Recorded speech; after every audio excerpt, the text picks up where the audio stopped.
Now that we've looked at the Earth's motion, it's time to move on to the Moon.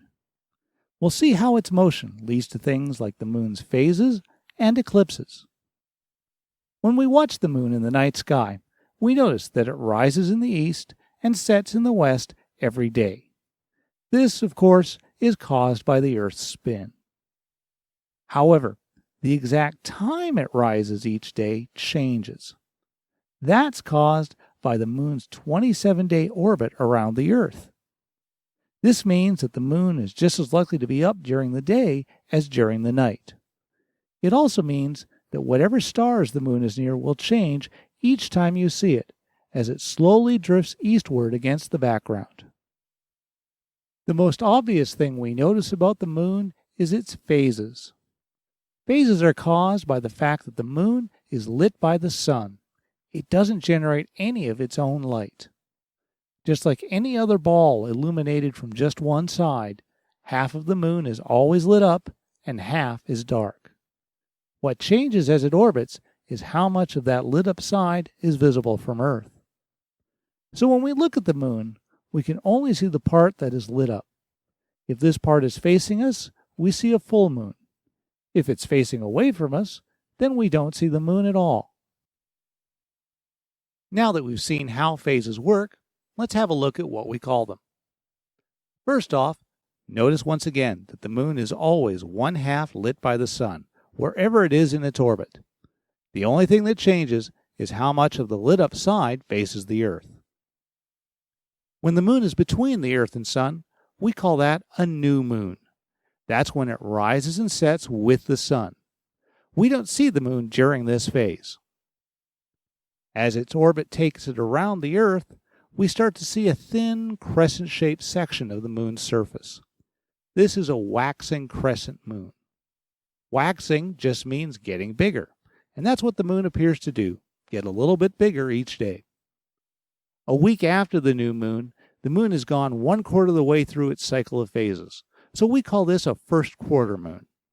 Notice that in fact half of the Moon's disk is lit up as seen from the Earth, not just a quarter, so this does get a little confusing. Just remember that it's 1/4 of the way around the Earth. After first quarter, the Moon appears to be a waxing gibbous.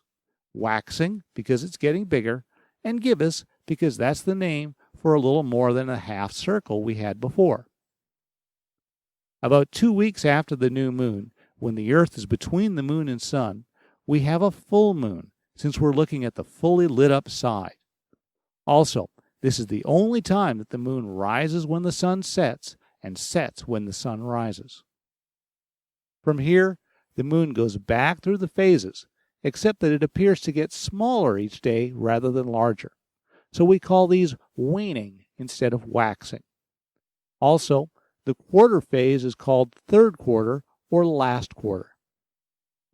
Finally, after a month, the Moon returns to being new. As we look at the Moon, we find that it always keeps the same face towards the Earth. Click on the link to see a series of pictures of the Moon through the course of a month. For the Moon to keep the same face towards us all the time, it has to be spinning. But it has to be spinning at exactly the same rate that it's orbiting the Earth. Have a look at the diagram here. Notice that the Moon keeps the same side towards the Earth here, but it's also spinning. See that the light gray side is facing up at the bottom location and facing down at the top. It had to spin halfway on its axis as it orbited halfway around the Earth. So the Moon has to spin at the same rate it orbits. The scientist in you should be asking at this point, why does it spin at that rate? Is it a coincidence, or is there some reason? We'll come back to this question in a couple of chapters. Okay, let's see if you can apply what we've just covered. Imagine that you're standing on the Moon's surface, looking up at the Earth. Would you see the Sun rise and set? How about the Earth? Don't just say yes or no. Explain your answers. Also, this would be a really good time for you to draw yourself a picture of the Moon in its orbit around the Earth. It will make it much easier for you to predict what's going to happen. Notice one thing we haven't talked about so far with moon phases: shadows. Moon phases have nothing to do with the Earth casting a shadow on the Moon. However, now we're going to look at what happens when the Earth and Moon do cast shadows on each other. These are known as eclipses. There are two kinds of eclipse, solar and lunar. In a solar eclipse, the Moon casts a shadow on the Earth. In a lunar eclipse, the Earth casts a shadow on the Moon. Eclipses are among the most impressive things you can watch in the sky. In a few minutes to hours, something as familiar as the sun or moon can completely change in appearance. Total solar eclipses like this one are especially spectacular, and some people will travel anywhere in the world to see one. In a solar eclipse, the Moon casts a shadow on the Earth. The Moon's shadow is divided into two parts, the dark umbra and the lighter penumbra. It's in the dark umbra that the sun is completely blocked. There we get what is called a total solar eclipse. Can you figure out what the phase of the Moon is when we have a solar eclipse? I'll stop now so that you can work it out. Click forward when you're ready with an answer. So, did you figure it out? Since the Moon is between the Earth and Sun, it must be a new moon. Since the sun is much bigger than the Moon's shadow gets quite small by the time it reaches the Earth. It's only a few hundred kilometers across at most. Here's a picture of the Moon's shadow on the Earth during an eclipse. That dark area is experiencing a total solar eclipse. Since the Moon is moving, its shadow sweeps across the Earth. This means that the total phase never lasts more than 7 minutes in any one place. But during those 7 minutes, it gets quite dark. You can see the stars in the sky, and birds and animals start bedding down because they think it's nighttime. Here's a map of some of the upcoming total solar eclipses. They average about one a year, although it's not every year. If you're in the penumbra of the Moon's shadow, you only see part of the sun's disk covered up. It looks like something has taken a bite out of the sun. This partial eclipse can last for over an hour as the Moon slowly drifts across the sun's disk. A much larger part of the Earth gets to see a partial eclipse since the penumbra is so much bigger. And of course, every place that sees a total eclipse also gets to see partial eclipses before and after it. Here's a sequence of pictures showing the partial and total eclipses combined into a single image. The sky looks black because it's so much fainter than the disk of the sun, so the photographer used a very short exposure for the partial phases. The sky would look blue to your eye except during the total eclipse.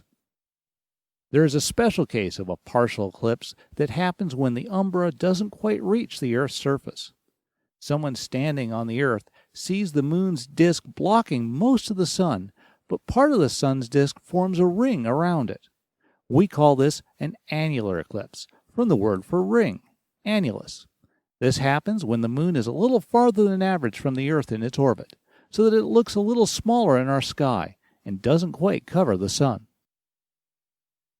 Most months, we don't see an eclipse during new moon. There are two reasons for this. One is the Moon's orbit. The Moon's orbit is not on the same plane as the Earth's orbit around the Sun. This means that most months the Moon is north or south of the Earth, so its shadow passes above the north or south poles. The other thing that makes it more likely that the Moon's shadow will miss the Earth is the scale of the Earth-Moon system. Most of the diagrams I've shown here have not been to scale, and this makes it look like the Moon is much too close to the Earth. In fact, the Moon is 60 Earth radii away from us. Below is an example of what a to-scale diagram would be like. Given how far away from the Earth it is, the Moon would only have to be slightly out of alignment with the Earth and Sun for its shadow to miss the Earth completely. During a lunar eclipse, the Earth casts a shadow on the Moon. Since the Earth is a lot bigger than the Moon, its shadow doesn't narrow down to a point nearly so quickly, so even the umbra can cover the entire Moon. With this arrangement, can you tell what the Moon's phase is going to be when we go into a lunar eclipse? Click on the mouse when you've got your answer. The Earth is between the Moon and Sun to cast a shadow on the Moon. so the moon's phase must be full at this time. A lunar eclipse takes a couple of hours as the moon passes into and then out of the Earth's shadow. As it does this, you see it get darker and much redder, but it doesn't completely disappear. Can you figure out why? Take a minute to think about it, then click the mouse to move on to the next slide. The reason we're still seeing the moon is our atmosphere. Air bends light, so a little bit of the sun's light passes through our atmosphere and is bent towards the moon during an eclipse. The light looks red because red light passes through the air more easily than other colors. This is the same reason sunsets and sunrises look red. In fact, the light that is hitting the moon is the light from all of the sunrises and sunsets all around the globe at that time. Just to change direction slightly, since blue light is more easily scattered than red light, where is the blue light scattered to? Click on the mouse when you think you've got your answer. It's making the blue sky. A blue sky is just sunlight scattered towards your eyes. That was a bit complicated.